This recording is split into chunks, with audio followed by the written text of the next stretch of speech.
好啦，乡亲啊，继续来看台北市的治安最近是纷纷扰扰，为松山治乱到北投治乱到嘉纸治乱。台北市警察局长陈家昌拢亲身来面对来处理。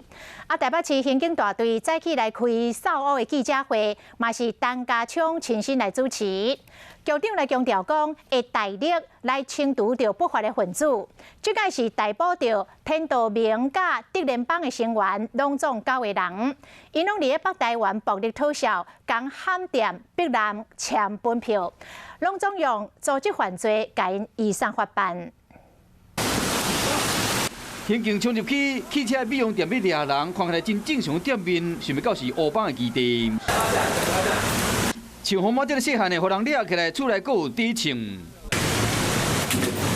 毛竹刀顶面的过程，就是因摕来威胁被害人的技师。4月底，台北市刑大兵分道路，少年线公9点抓到9个人，超出真济棍啊、刀等等。这群人确实讲是帮派分子，佮联合无共款帮派的人，像德联、胡同这个姓林的查甫人，才23岁尔，就找天道明正义会。9外号死过姓陈的查甫人，2人伫同一间海产店，一个啉无欢喜尔，就叫细汉人来丙，毋若压人逼签本票，为了逼证人丙口径，佮将人关伫汽车旅馆，互人抓到，是警方列管的分子。